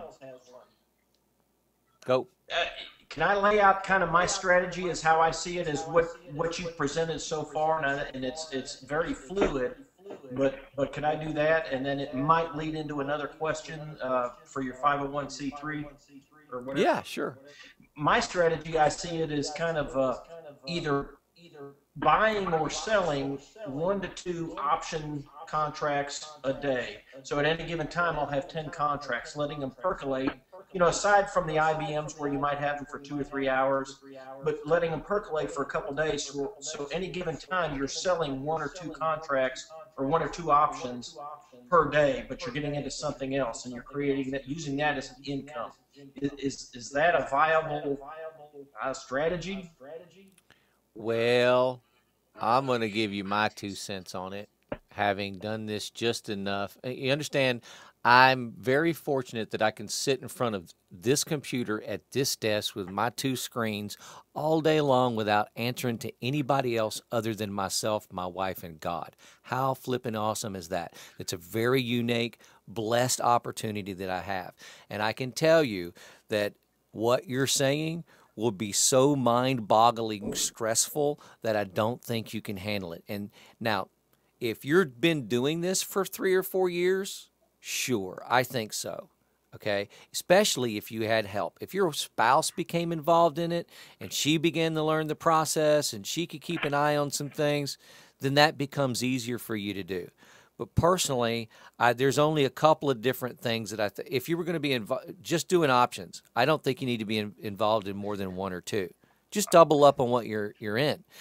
For instance, if I'm just going to invest in IBM, why do I have to confine myself to 1 or 2 contracts? Why can't I buy 10? Why can't I buy 20? Why can't I buy 100?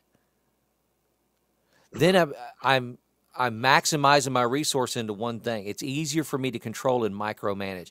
I can't micromanage 10 options, and I don't know anybody who really can without help.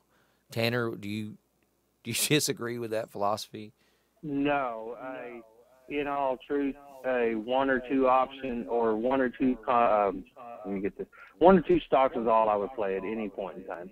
Until you're doing some really advanced trading.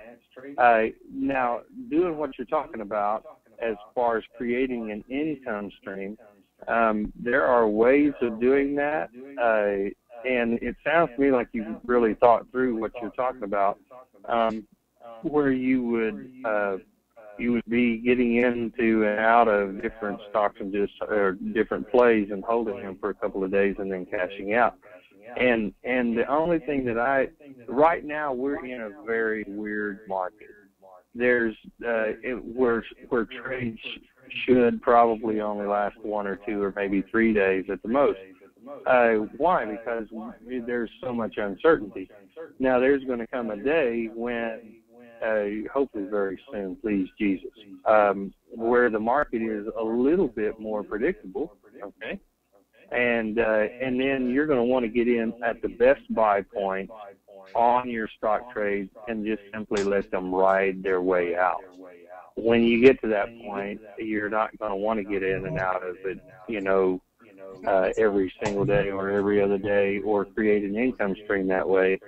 Not saying you can't, but in order to get good buy points, you would have to cycle through 4, 5, 6, 7, 8 different stocks and just move one of them off. And when you would get out of it, you would move it to the back burner and wait for it to get to a good buy point again. Because see, what our whole thing is, our whole strategy is this: waiting till the market and market tone, or technicals and market tone and fundamentals all line up together, and then getting in with both feet. And when I say both feet, maybe we need to talk about what both feet is. If you've got a nest egg, if you've got a trading account that has $5,000 in it, my rule is that I'm not going to use more than half on any one trade. And the reason why, what if it really, really, really does go south and you lose everything in the trade? But if you're sinking $2,500 into a trade and it's a really good trade and you're being really selective about just getting into just the perfect trade, then you're going, okay, I can sink all this money in there and then I can watch it work, because the more technicals, the more fundamentals, the more market tone, when you start stacking those things up together, the more likely it is that your trade is not only going to last for a day, but it's going to last through its entire cycle. Yeah. Which means and you're look going at to it make this way. a whole lot more money. Consider this as well. Look, let's just say you just Tanner likes to quote about a guy that got into investing a long time ago. I don't remember the guy's name. Tanner, correct me, but he played Coke. That's all he played was Coca-Cola. He played it day in, day out. That's the only thing he ever traded was Coca-Cola, and he became worth millions and millions of dollars. Who was that, Tanner? William O'Neill. William O'Neill. Okay, so let's use a modern day analogy of that and something that very recently happened. So Friday I go into IBM. I bought it at $6.20. 3 hours later, I sold it at $7.45. That's I think it was $145 net profit that we made. Now that's one per contract. So if let's say you had using Tanner's strategy, you have $100,000 that you've built up into your seed pile, but that means you're only using half of it. The other half is just sitting in cash to bail you out in case the market just suddenly just wipes you out overnight one day, which can and probably will happen one day if you've done this long enough and you need that money to replenish. So you're only invested with $50,000. I say only. Oh, I can't wait for the day. So you drop $50,000 into one stock, IBM, on a call option, and you played it for 3 hours. That means you bought 80 contracts, okay? You made $11,600 in 3 hours. If you can't live off of that and not touch IBM again for another week, you're stupid or greedy or both. Yep. Probably both. Yep, for sure. So save yourself some stress. Do you want to? Is it okay for you to play more than one option? Yeah, if you're fortunate enough like me to can sit around in your house and micromanage that, I think you could get comfortable to the point which you could probably manage 2 or 3. But by the time you get to that point where you are comfortable, there'll be other trading strategies that we're going to present to you that will be far more profitable, and that means you'll have to play them less. It's actually possible using the strategy that he's perfecting where you will only have to make a handful of trades a year. How awesome would that be? And you could make a really nice living. So I would look on how to figure to do more with less. Less is more. So don't stress yourself out over that. That's a new word that came to Tanner over this weekend. Less is more. So figure out how to do more with less. Sounds good. Thank you. Anyone else? Well, that'll lead me into a follow-up question. This is Mike again, if you don't mind. I'm glad you're participating, man. Nobody's tuned out, by the way. So I know. They're apparently. Yeah, I know. Go ahead. My question is it seems you do micromanage your accounts and you spend a lot of time with it, and I have enjoyed your intellectual input on this. You've done great, and I say you, but I know Tanner's a big influence in you, so it's actually both of you. With you going to a 501(c) or C, to a charitable organization, is it? I don't know if it's legal, but would you be willing to accept donations that you would put in a seed pile so you could do more of what you want to do? It seems like money is your big inhibitor. You've got a $1,600 nest egg. Yeah. Would next week? But that's my money though.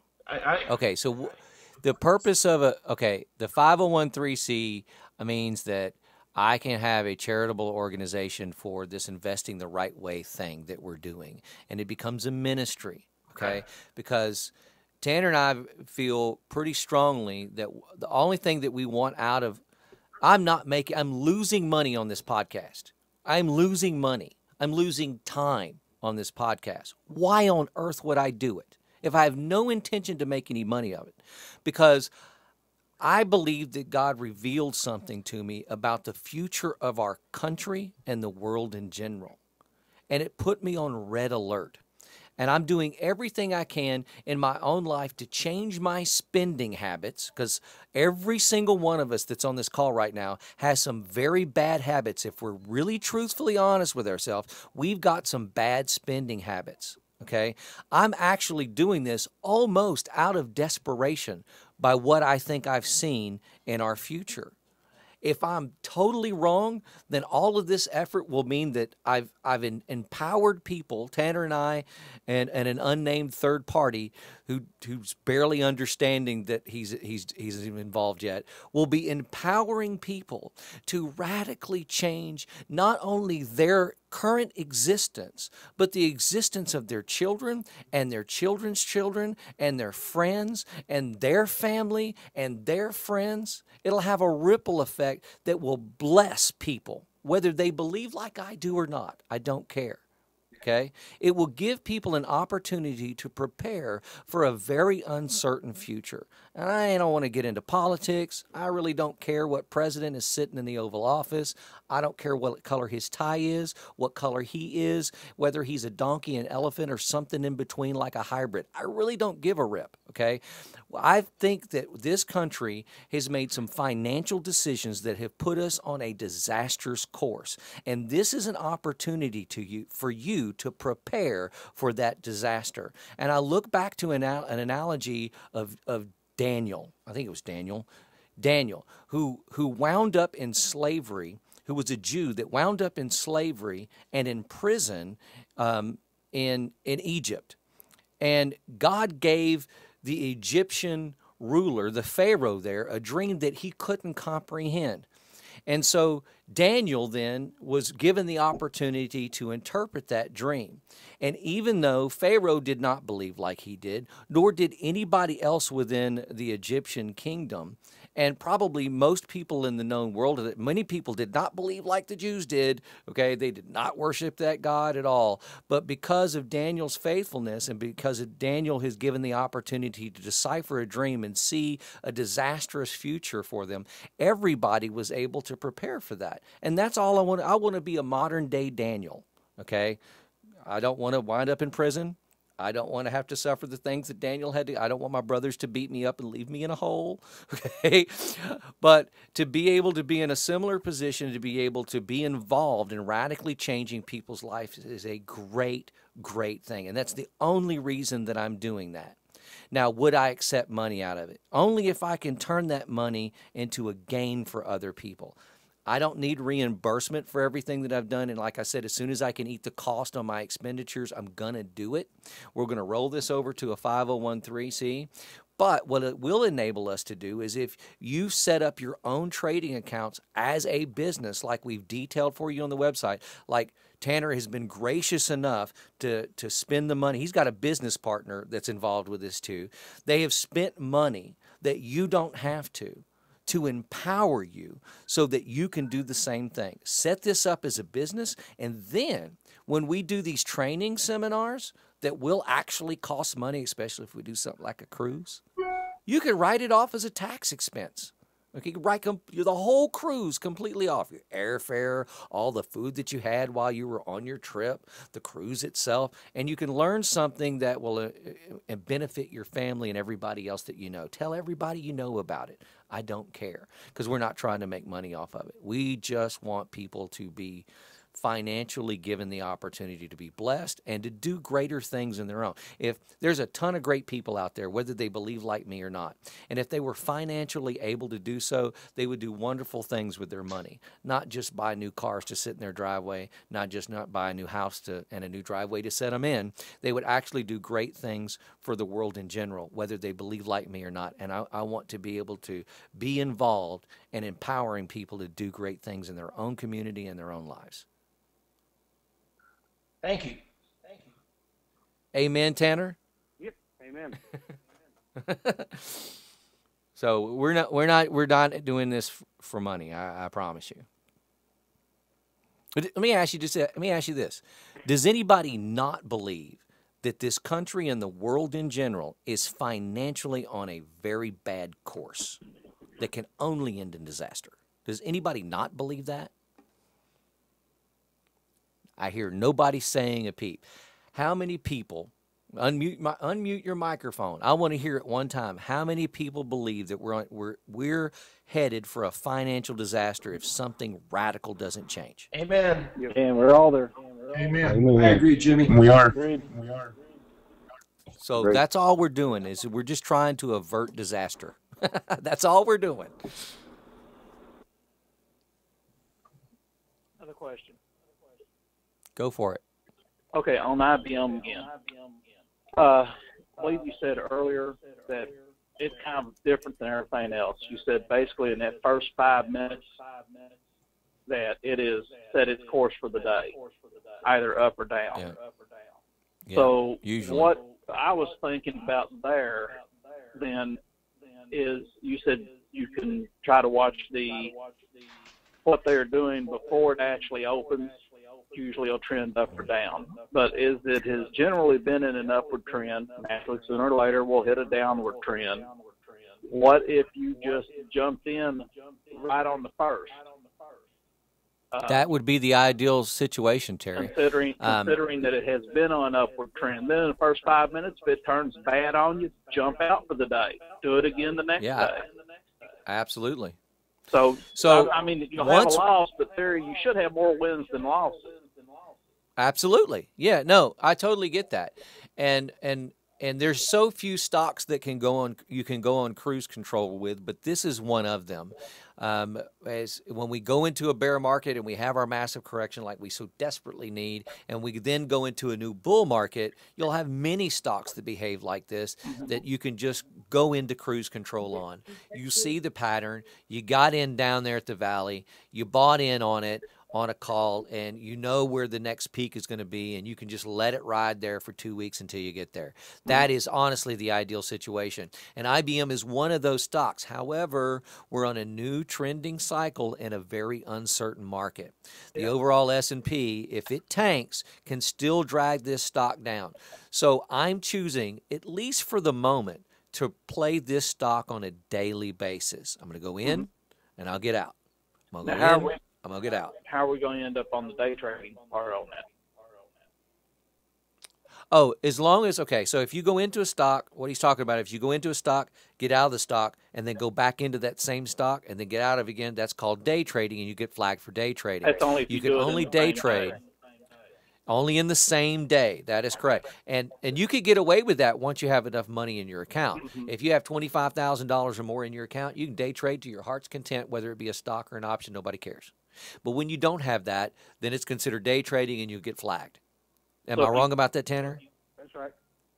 Yeah, So it doesn't matter and if the you do it biggest every deal day, is don't. as long as you do it once a day. Once a day. I can go in and get out the same day. Okay. I can even get back in the same day. But you can't get back. That's right. Can we get some clarification on if that applies to cash accounts versus margin accounts? It doesn't matter unless you have over 25,000 in your account. Okay. And the thing is, and really what they're looking at, if you have a small account, you can't use the same money twice in one day. Because, okay, let's say you get into a trade and you use your entire account to get into it, and then you turn around and you get out of that, and then you decide you're going to get back in. Well, according to the book, at e-option, you use that money for the day. So you're getting back into another trade without the money ever actually being transferred electronically to whoever you bought it from. So that's the reason why. Can I try to clarify that a bit more? Have at it, yeah. So if you have $1,000 and you bought into a stock that cost you 900 of it, most of your nest egg, and you get out of that stock the same day, if you turn around and go back into another stock, the same stock or another stock, it doesn't matter, with the same 900 or so dollars, e-option is going to flag you on your screen as you go to make that purchase. And it's pretty much going to tell you, look, if you do this, you can't get out until tomorrow. You have to hold this for 24 hours. You have to stay in your position that you're buying into now for 24 hours. Why? Because the money that you sold back out of, you went in, you bought it, you sold for hopefully a profit, but that money has not actually changed hands with the people that you really bought it from. You didn't buy it from e-option. They're just an intermediary. Okay? And so since that money has not actually, those positions really haven't traded hands yet, they have not settled up, and they won't settle up until after the conclusion of the day, they're going to lock you into that to make sure that you don't do it again. So they'll actually flag you and prevent you from day trading. Yep. So if you ever so get that one of those position on that your you're selling screen, out of, yep. Say that again? Well, if you ever get one of those on the screen, it would be a moment of pause for me on whether I actually wanted to move forward or not. I would have to have complete certainty that the rest of the day wasn't going to cause me a tremendous loss. Because they won't let you sell out of it. It turns around on you and goes south. Too bad. You're going to have to hold it for 24 hours. Yeah. Hey, Jimmy, quick question. When you say 24 hours, do you mean 24 hours or you can trade it immediately the next day? Don't know. Because I got the message once, and I went ahead and did it, but I held it through the following day, so I don't know. Tanner? If you're caught in a situation like that, you can attempt to go in and close it immediately the next morning. And if they allow it, then you can go ahead and get out of it. But I've never been in that position myself, so I do not know the answer with certainty for you.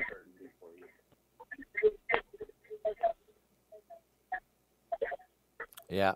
I'm thinking they just settle up overnight.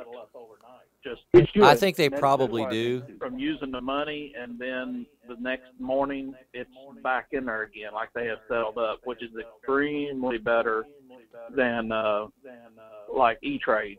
E-Trade settle up on Thursday.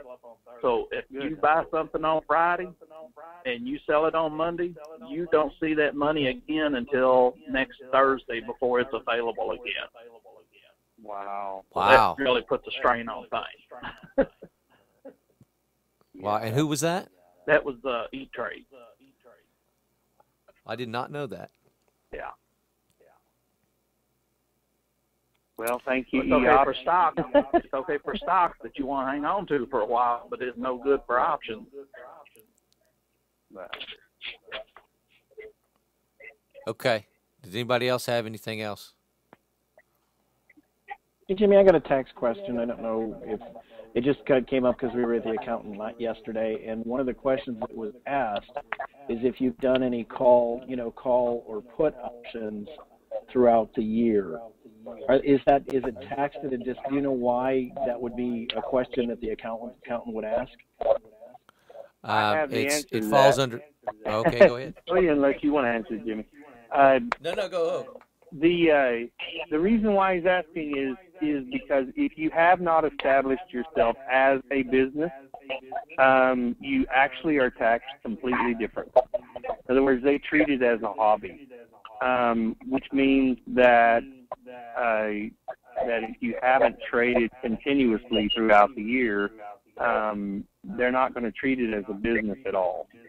So that's the reason why your accountant was asking you that question, is to see if you qualified as a trader, as a stock trader, or whether it would be treated as a hobby by the IRS. What are the rules around that? I mean, I guess my question is, at what point, because I mean, personally, with what I have in the market right now, I don't think it makes sense, but at what point should we go ahead and incorporate into the business structure that you've given us? Well, I can't tell you exactly when you should, but here's just think about it this way. If you do not have a corporate structure or business structure surrounding your trading account, the IRS will do this. And so let's talk through this scenario. Let's say you made $1,000 on one trade, and the next trade you lost $1,000. How much does the IRS think that you made? $1,000, of course. That's right, because even though you turned around and lost $1,000 later, they're going to tax you for the $1,000. But do you still have the $1,000, or did you lose it? Oh no, you lost it. Yeah, it's gone. That's right, but you're still taxed on the $1,000 as if you didn't lose it. So if you set up your business, if you set up a business structure around it, you no longer have that. So if you make $1,000 and then you turn around and lose $1,000, the IRS looks at you and says, "Well, he didn't make any money. He's at zero." Understood. And the only way to get around that is to literally trade every single day. And we're talking about whether you're on vacation. If the market is open, you better be trading, because the bar that has been set by the IRS is so high that even people who trade all the time, except for they took a week-long vacation from trading, they still do not qualify, and there's all kinds of case law surrounding that. So does that mean sooner is better, or? Oh yeah. Once you get that's what I did personally. I set it up and then I started trading, and the whole reason why is because, of course, I've got all kinds of other expenses associated with my trading account due to paying for classes and education and all this other kind of stuff. So I needed to set up a corporate structure immediately in order to write those expenses off. But then once I found out the benefits and really the punishment, if I didn't set it up as a business from the IRS, I said, it's a no-brainer. I'm going to go ahead and spend the $3,000 to set up a business. Of course, you don't have to spend that kind of money because it's available for free. At least the paperwork is available for free on investingtherightway.com. Oh, so, absolutely. yep. So take advantage of that. And then, of course, you have to, wherever you live, I don't know where you live. So Yes, you do. Oh, I do? Wisconsin, the worst state to do business in. Exactly. Yes, I know. I'm so sorry. I didn't recognize your voice, brother. So, but in Wisconsin, yeah, I wouldn't incorporate in Wisconsin. I would choose either Oklahoma or if you have enough money, Nevada. No, I think we'll do Oklahoma. Okay, all right. Well, I can't wait to see you again. So still trying to get the wife to move there, so we're still working on that one. Well, the thing is for anybody else that wants to incorporate in Oklahoma, we have all the instructions available online, and you don't actually have to be a resident of the state. So just get online and go through the tutorials, and you can set it up here without ever having to come here. So it's a good thing. But did that answer your question good enough, brother? Yeah, absolutely. So final answer really is sooner the better. Oh yeah. Based on just that it's the money's not really a huge issue at this point. Well, exactly. And so you kind of have to make that judgment call for yourself, because it's my prayer that every single person listening ends up making a tremendous amount of money and never loses any. But I know the world we live in. So it can sometimes take it just as faster than we receive it. So it's just a way of protecting yourself. Because heaven forbid you would get into a fabulous trade and make $100,000 and then turn around and lose it over the course of the year, and then the IRS sends you a bill for the taxes on $100,000, and you have nothing to pay it with. Exactly. So, and if you're trading as a hobbyist, for lack of a better term, is it taxed at? No, my brain just went. I just had a senior moment. Capital gains. Is it then taxed at capital gains rates? I'm sorry, but I don't know the answer to that for certain. Okay. I would think, this is just my guess, so you'd have to talk to your CPA, but just thinking through it, I would think that it would be taxed as regular old income, because I know that that most hobbies are taxed as regular income. Okay. All right. Well, I can check with him, but thanks. Yeah, sure. Yeah, you're welcome.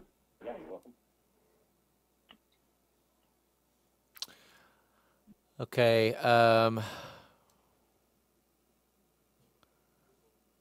Yeah, Jimmy, I was going to say earlier, go ahead. I'm still at in the unconscious incompetence stage when it comes to this. So I'm trying to learn as fast as I can and kind of follow through and follow that. But as you know, with where I work and how much I work, this is right now I learn from what you're doing more than anything else.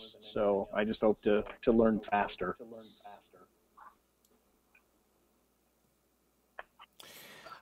Corey there's a cold conversation going over in the chat window, and he's talking about monthly fees to have a C Corp and an LP and a registered agent. No, they do not have monthly fees, brother. Let me straighten you out on that. There's a yearly fee for a C Corp, and I believe for the state of Oklahoma it's $100.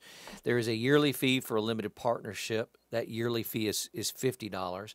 There is a yearly fee for a registered agent if you're not from Oklahoma and want to register in Oklahoma, or any other state for that matter. But in the state of Oklahoma, I found you guys a registered agent, and that's $50 a year. So your total combined value for a yearly expense is $200 paid once a year. There's no monthly fees associated with that.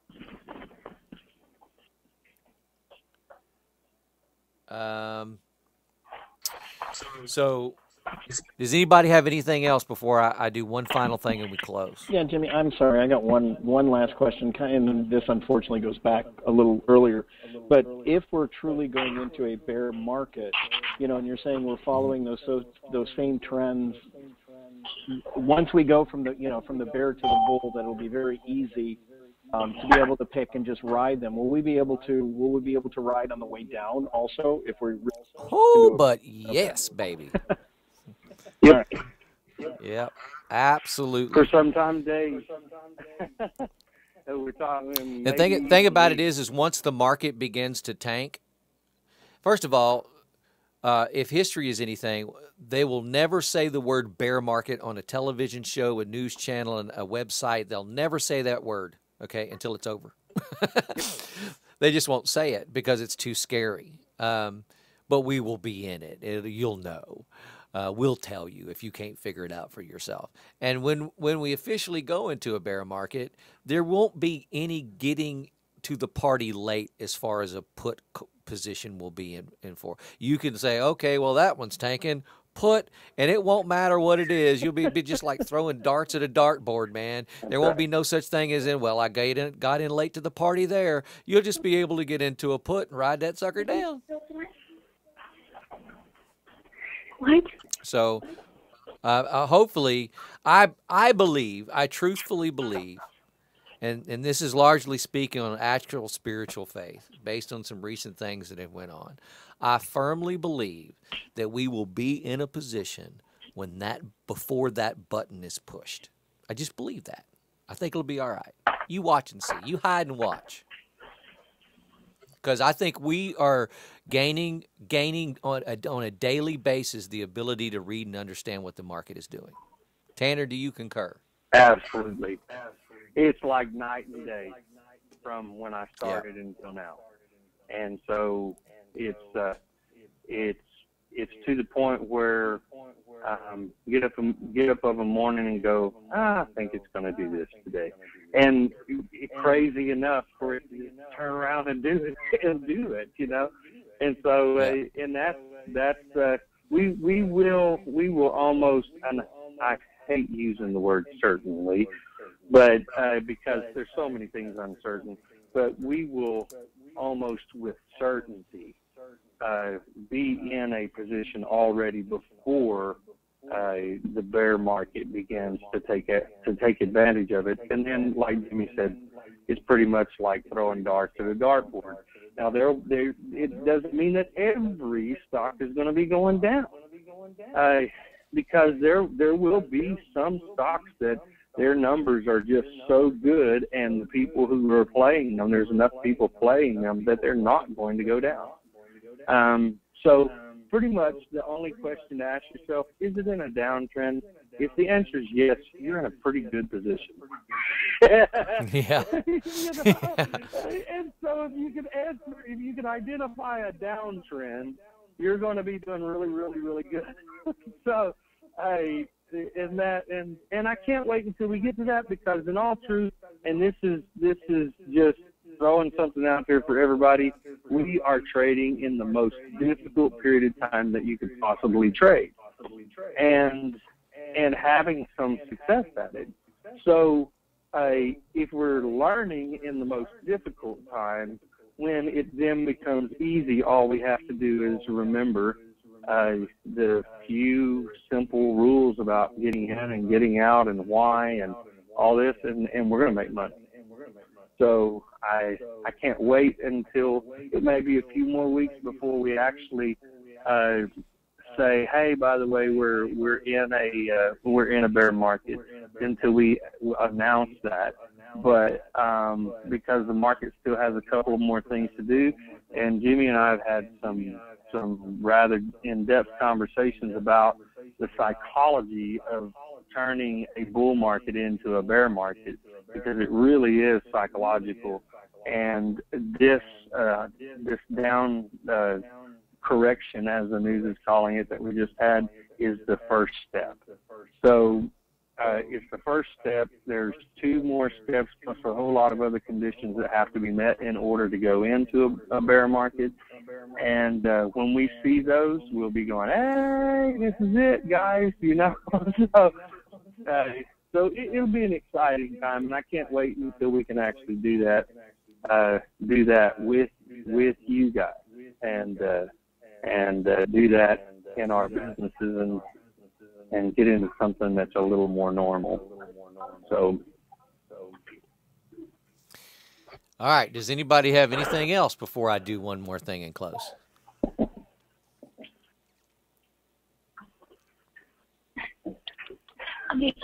Going once. Jim, Yeah. question on the taxes. If you've got the LP, there's a tax rate that the money is taxed at. Now this would be for the federal government. How do you know how this works from the state taxes when the money passes on through to you? I guess you pay normal state taxes on that. Yeah, that's correct. It's whatever tax rate is for your. The only way around that then be moved to a state that doesn't have income tax. Hey, we'd love to have you in Oklahoma, brother. Are they non-tax? Oh no. Few of them are, but Texas. If you want to look at Texas, you have to do a little more legwork on your own. But Texas doesn't have a state tax. Florida doesn't have a state tax. So those are some states that you could consider. Yeah. That would go back, not the island in, but go back to where you actually live. As long as you live in a state, then you have to pay the state tax there. That's exactly right. Yeah, because they're transferring that income. It's a pass-through entity, so it's passing through the profit from the company to your personal account, and so that's how you're taxed. The way I understand it, once it hits your personal account, that's where on the federal government level, it's taxed at that one level, regardless of what kind of tax bracket you're in. Word. It's a nice, good 80. There's a nice 80s term for you. Word to your mom. And it actually doesn't. That means yes. It actually doesn't have to leave your trading account in order for it to happen. Okay. And here's the issue with it. Pretty much, you're going to file what's called an informational return at the end of every year. And the informational return tells the IRS what money you started with and what money you ended with in your trading account. And then you're taxed immediately on the increase. For that year. Yep, for that year. That's exactly right. And then you'll do the same thing the next year, because year over year, we're hoping your trading account is growing. And so you're taxed immediately, so there's no tax deferment. However, your tax rate is different because you are, quote unquote, not participating in the business. Even though you're doing it under a different title, which is why we set up a corporation, because the corporation is managing it. So you're managing it, but you're not managing it as a partner. Which means you're not participating, which means it's passive income, which means it's actually taxed differently. So that's the reason why we set the business structure up the way that we did, was to save some money on taxes. So, but you need to check with a CPA or with anybody who can file taxes and ask them in your state exactly how you will be taxed. And unfortunately, we don't have the ability to do that for you. So, but that's thank you. Overall. You're welcome. Yes, Corey, it is better to have an accountant or a CPA do your taxes. Yes, don't do your own taxes. It will be far better for you. And don't go to H&R Block either, or that little cubicle in Walmart. Don't do that either. Go to a real CPA. Yep. Somebody who understands corporate tax law. Yeah, exactly. Yeah. Okay, anybody else? Going once. Going twice. All right. I have one more thing that I need you guys to do, and I'm begging you to open your mouth on this one. Tanner has a business partner. He's busy. He lives and works another life, and so he's not as involved with the trading side as Tanner is. But he paid for half the education that Tanner has. He paid for half of the paperwork that's been made free for you on the website. Is for the bylaws information for the LP and the corporate paperwork, and that came at a substantial expense. He is listening in, as I understand it. Tanner, is he still listening in right now? I wish he was, but we might do this anyway just in case he decides to listen to it online. So. Okay.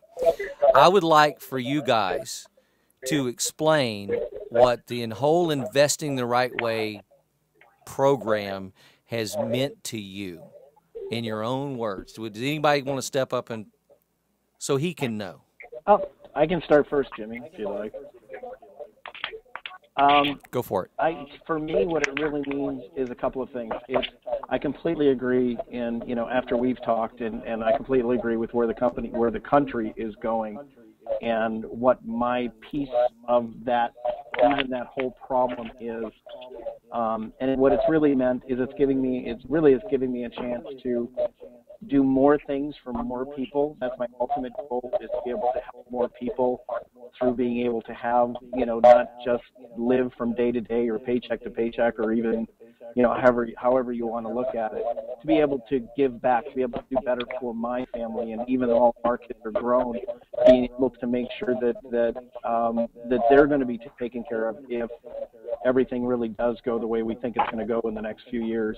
Plus, I think a big thing for me is I need to learn some of the same lessons that you're learning as far as curbing bad buying habits, just doing what I want to do when I want to do it. And this has really helped with that. And I think the other thing it's also taught me is what we talked about the other day also is the reason that I stuck it out with you when it came to Texas Instruments is that I need to learn patience. I need to learn not to freak out and be able to, to really think through some of this stuff with my mind and with what I've learned instead of, through either fear or just through, my gut feeling going crazy. Good. Thank you. I appreciate that. Anybody else? Please, one other person, open your mouth. Terry Burns. Terry Burns. I'm calling on Terry Burns to tell me what all this means to him. You can hear me, right? Yes, sir. Okay. Yeah, I was getting into stocks before I even knew you were going to do anything with it, and this has just opened a whole new window to help me learn exactly what I'm going on instead of stumbling over it. I'll tell you a little bit of story. When I first started out, I made a mistake right on the offset and lost $800. And that was one of those deals where I thought, okay, it's got to come back up. And I finally decided, hey, this ain't going to come back up. And I finally worked myself out of that. And it's a great opportunity to learn from each other and not make so many mistakes on our own that we might not be able to recover from. If we learn a little something from somebody else, they'll save us a mistake. And I'm like the rest of the people on here. I don't think we're headed in a good position at all. And we have to somehow prepare for that and hopefully, make our family safe. And I really appreciate everything y'all are doing.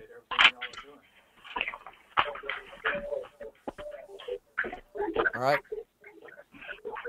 Anybody want to add to that? Otherwise, we'll sign off.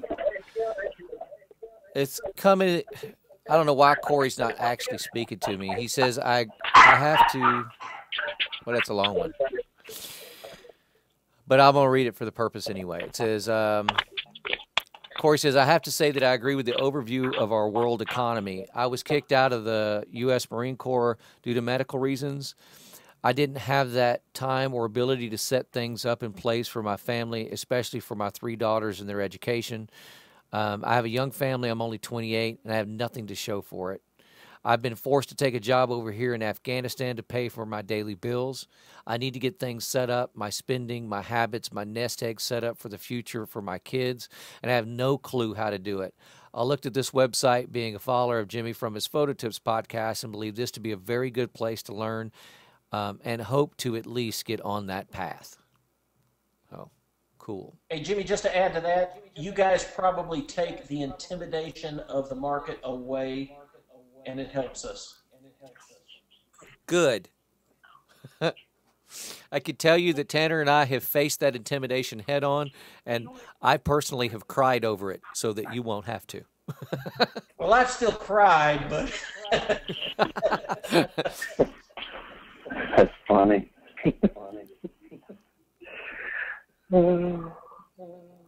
Tanner, you want to add anything before I sign off? Well, just bless you guys. We appreciate you. We want the best for you. And can't wait to meet you guys face to face and get to know you better, and just be blessed in your trading, and take it easy. Later, we'll record this, or I'll set this up, and it will be streamed for later archiving if you guys want to, off of iTunes and, of course, off the YouTube channel. All those links are, of course, at the website. We'll see you next time. And you have our number, 405-703-0704. Don't hesitate to use it if you have a question. I would rather you do that than email because I don't type so well.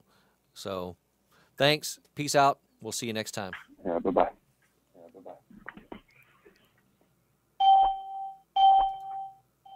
The organizer has ended the session, and this call will be disconnected.